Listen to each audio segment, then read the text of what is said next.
Hi ಎಲ್ಲ YouTube ವೀಕ್ಷಕರಿಗೂ ಸ್ವಾಗತ. ಇವತ್ತು ನಾನು ಮಾಡ್ತಿರೋ ರೆಸಿಪಿ ಬಂದು ಫಿಶ್ ಫ್ರೈ. ಈ ಫಿಶ್ ಫ್ರೈಗೆ ನಾನು ತೊಗೊಂಡಿರೋಂಥ ಮೀನು ರೂಪ್ಚಂದ್.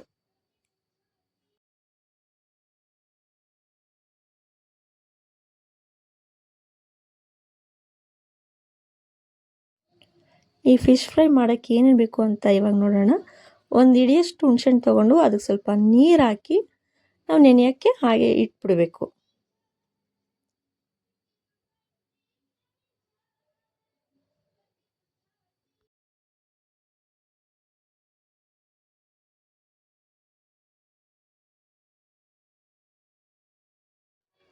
ಇದಕ್ಕೆ ಏನೇನು ಬೇಕು ಅಂತ ನೋಡೋದಾದರೆ 2 ಸ್ಪೂನ್ ಶುಂಠಿ ಬೆಳ್ಳುಳ್ಳಿ ಪೇಸ್ಟ್, 2 ಸ್ಪೂನ್ ಧನಿಯಾ ಪುಡಿ,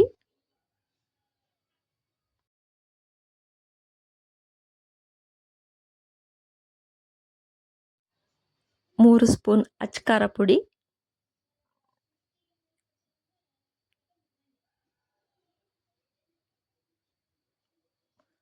ರುಚಿಗೆ ಎಷ್ಟು ಬೇಕಷ್ಟು ಉಪ್ಪು, 1 ಸ್ಪೂನ್ ಕಾಳು ಮೆಣಸಿನ ಪುಡಿ,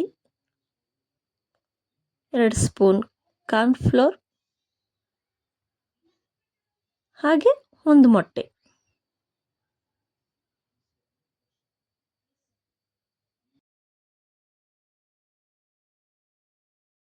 ನಾವೇನು ಹುಣಸೆಹಣ್ಣಿಗೆ ನೀರು ಹಾಕಿಟ್ಟಿದ್ವಿ ಆ ಹುಣಸೆಹಣ್ಣ ತಗೊಂಡು ಚೆನ್ನಾಗಿ ಕಲಿಸ್ಕೋಬೇಕು. ಚೆನ್ನಾಗಿ ಅಂದರೆ ಅದು ಸ್ವಲ್ಪ ರಸ ಎಲ್ಲ ಗಟ್ಟಿ ಆಗೋವರೆಗೂ ನಾವು ಚೆನ್ನಾಗಿ ಕಲಿಸ್ಕೋಬೇಕು, ತಿಕ್ನೆಸ್ ಬರೋವರೆಗೂ ಸ್ವಲ್ಪ.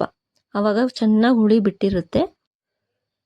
ನೆಕ್ಸ್ಟು ನಾವೇನೇನು ಹಾಕಿದ್ವಿ ಐಟಮ್ಸ್ಗಳು ಅದಕ್ಕೆ ಹುಣಸೆಹಣ್ಣು ರಸನ ಹಾಕ್ಕೋಬೇಕು. ಹಾಕ್ಕೊಂಡ ನಂತರ ಅದು ಚೆನ್ನಾಗಿ ಎಲ್ಲ ಮಿಕ್ಸ್ ಆಗೋ ಥರ ನಾವು ಕಲಿಸ್ಕೋಬೇಕಾಗುತ್ತೆ. ಎಲ್ಲ ನೀಟಾಗಿ ಗಂಟಿಲ್ದೋ ಥರ ನಾವು ಅದನ್ನ ಮಿಕ್ಸ್ ಮಾಡ್ಕೋಬೇಕು ಮಸಾಲೆ ಐಟಮು.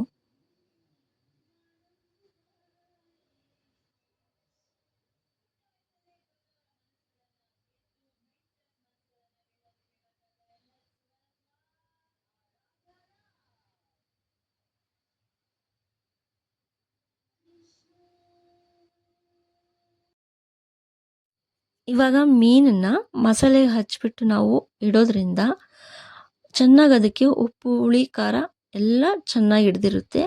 ಸೊ ಎಲ್ಲ ಮೀನಿಗೆ ಹಚ್ಬಿಟ್ಟು ನಾವು ಒಂದು 1/2 ಅವರ್ ಇಟ್ಬಿಡೋಣ.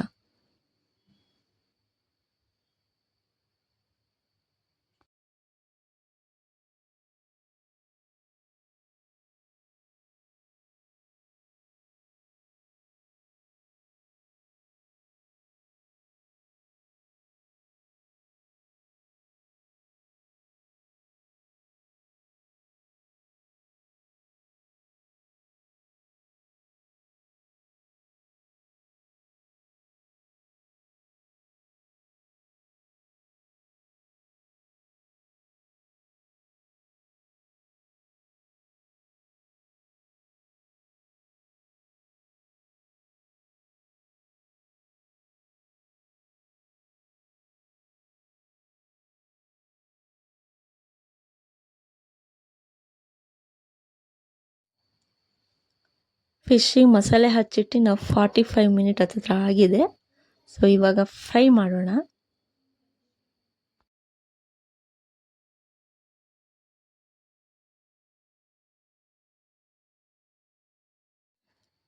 ಪ್ಯಾನ್ ಕಾಯ್ದಿದೆ. ಇವಾಗ ಸ್ವಲ್ಪ ಎಣ್ಣೆ ಹಾಕೊಳ್ಳೋಣ. ಅಂದರೆ 1 ಸೈಡ್ ಮೀನು ಬೇಯೋಷ್ಟಷ್ಟೇ ಎಣ್ಣೆ ಹಾಕೋಬೇಕು, ಜಾಸ್ತಿ ಎಣ್ಣೆ ಹಾಕೋಬಾರ್ದು.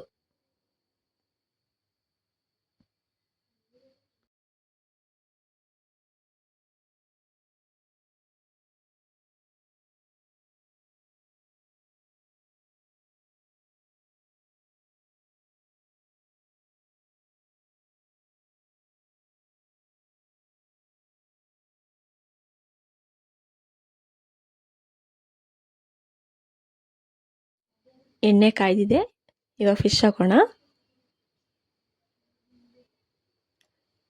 ಫಿಶ್ ಹೇಗೆ ಬೆಂದಿದೆ ಅಂತ ಗೊತ್ತಾಗಬೇಕು ಅಂತಂದರೆ ಈಸಿಯಾಗಿ ತಿಳ್ಕೊಳ್ಳಿ. ಫಿಶ್ ಹೇಗೆ ಬೆಂದಿದೆ ಅಂತ ತಿಳ್ಕೊಬೇಕು ಅಂತಂದರೆ ಫಿಶ್ ಬೆಂದಾದ್ಮೇಲೆ ತಳ ಏನಿದೆ ಕ್ಲೀನಾಗಿ ಬಿಡುತ್ತೆ ಅದನ್ನು. ಆವಾಗ ನಾವು ಮಡ್ಚಾಕೋಕ್ಕೆ ಈಸಿ ಆಗುತ್ತೆ. ನಾವು ಹಾಕಿದೊಂದು ಸೆಕೆಂಡ್ 2 ಮಿನಿಟ್ ಅಷ್ಟರಲ್ಲಿ ನಾವು ಹಾಕಕ್ಕೆ ಹೋದ್ರೆ ಅವಾಗ ಏನಾಗುತ್ತೆ, ಆ ಮಸಾಲೆ ಎಲ್ಲ ಎಣ್ಣೆ ಒಳಗೆ ಹಾಗೆ ಬಿಟ್ಕೊಳ್ಳುತ್ತೆ. ಆವಾಗ ಎಲ್ಲ ಮಸಾಲೆ ಎಲ್ಲ ವೇಸ್ಟ್ ಆಗುತ್ತೆ. ಸೊ ಅದು ನೋಡಿಕೊಂಡು ನೀವು ಮಡ್ಚಾಕೋಬೇಕಾಗುತ್ತೆ.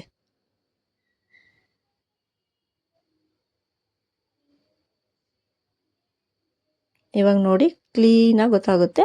ಮಡ್ಚಾಕೊಂಡ್ರೆ ಮಸಾಲೆ ಯಾವುದು ಎಣ್ಣೆಗೆ ಬಿಟ್ಕೊಂಡಿರಲ್ಲ. ಈಗ ಮಾಡೋದ್ರಿಂದ ಮಸಾಲೆ ಒಂಚೂರು ಎಣ್ಣೆಗೆ ಬಿಡ್ದಂಗೆ ಎಲ್ಲ ಫಿಶಲ್ಲೇ ಇರುತ್ತೆ. ತಿನ್ನೋಕ್ಕೆ ಟೇಸ್ಟಿಯಾಗೂ ಸಹ ಇರುತ್ತೆ.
ನೋಡಿ ಫಿಶ್ ಫ್ರೈ ಹೇಗೆ ಬಂದಿದೆ ಅಂತ.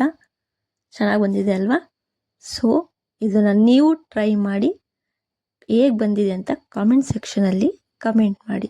ಇನ್ನೂ ನಮ್ಮ ಚಾನಲ್ ಯಾರ್ಯಾರು ಸಬ್ಸ್ಕ್ರೈಬ್ ಮಾಡಿಲ್ಲ ದಯವಿಟ್ಟು ನಮ್ಮ ಚಾನಲ್ ಸಬ್ಸ್ಕ್ರೈಬ್ ಮಾಡಿ.